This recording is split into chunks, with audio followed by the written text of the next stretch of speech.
bodies. Border disputes in Europe have been open back and forth. Wars have been fought back and forth between them. Lines are drawn at one point in time, and those borders are determined. I don't think you're advocating that we do, outside of negotiation, adjusting the borders. You're not advocating that military action be involved. Therefore, it has to be the recognition of the borders that was contingent upon Armenians' recognition into the UN and all of its subsequent actions.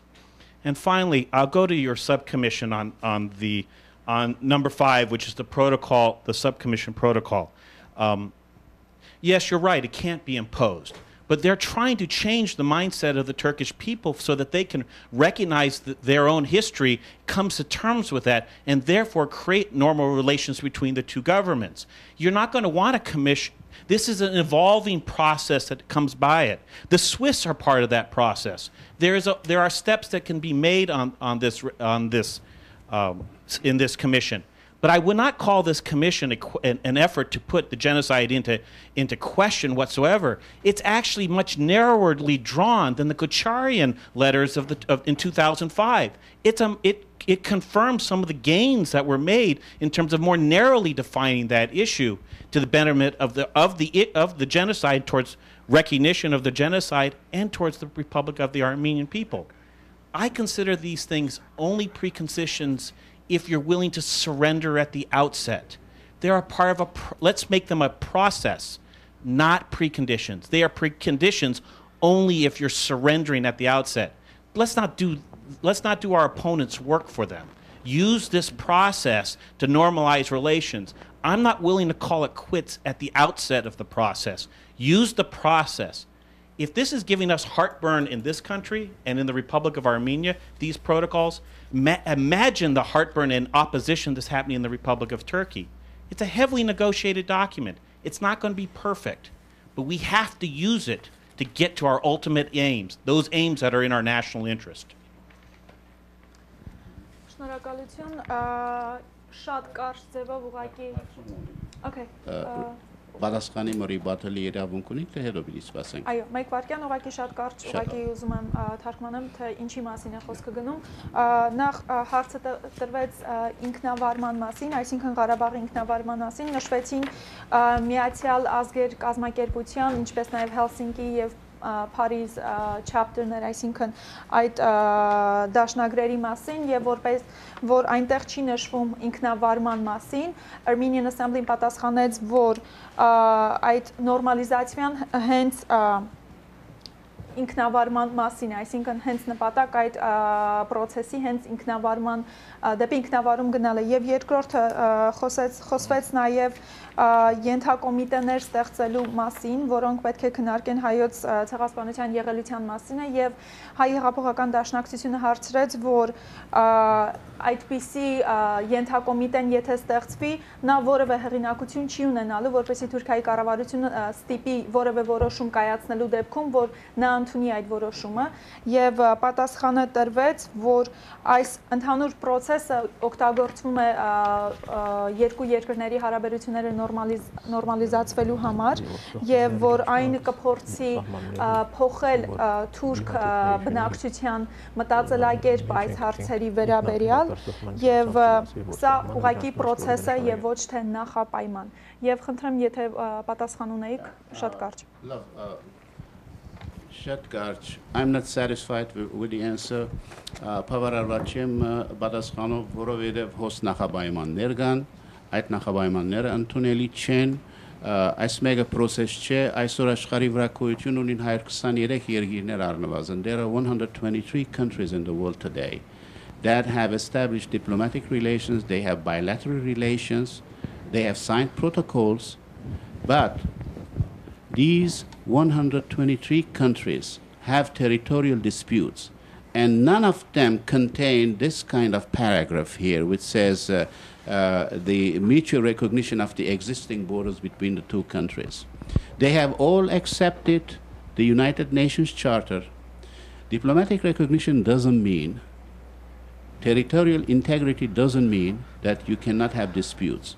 With this protocol, Turkey is doing all those is achieving all those objectives, plus the revival of an invalid treaty between the big Majlis of Turkey and the Soviet Armenian government in 1921, October 13.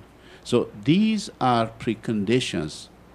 The preconditions are set. That's why I disagree with you.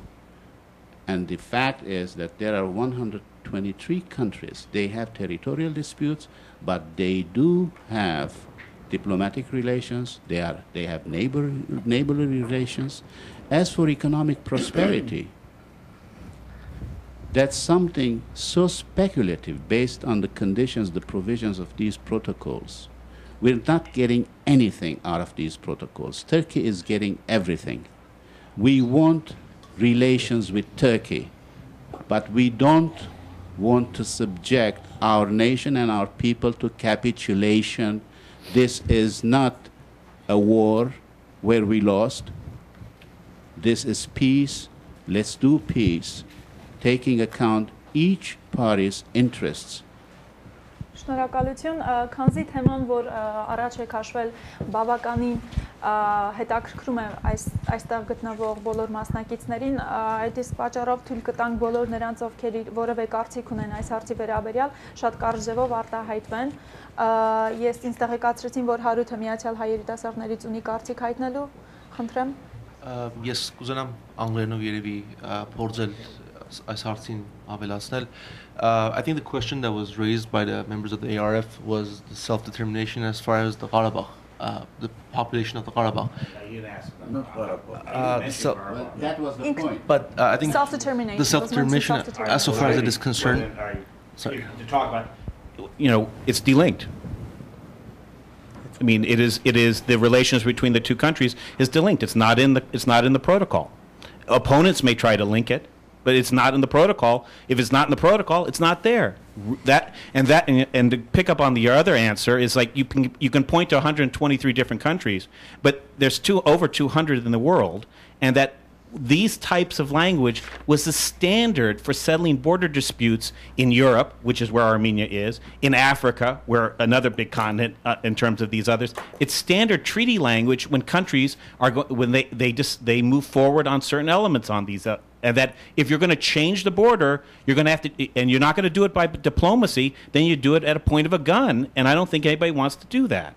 Now, in terms of Nagorno-Karabakh, it's outside the protocols. There'll be people that'll try to link it in and try to leverage the protocols because they're not interested in the protocols. But it's outside. If it's delinked, it's delinked.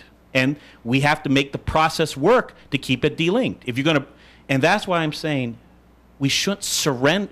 If you call them preconditions, you're surrendering at the outset. You're saying that they're roadblocks to normalization. Instead, use the protocols as a tool to accomplish what you want. You don't have to give up your national interest to make the protocols work for you. If you're finding problems at the outset like this, then you're creating preconditions in your own mind on these elements. If the dispute in the process becomes polluted and doesn't work, then it doesn't work. But you haven't given up anything by trying to make the process work. I'm sorry I didn't answer Artsakh earlier. I didn't. Are you finished, Harut? Yes, Harut Sasunian would also like to answer the question. Harut Sasunian նույնպես կարծիք ունի հայտնելու այս հարցի վերաբերյալ։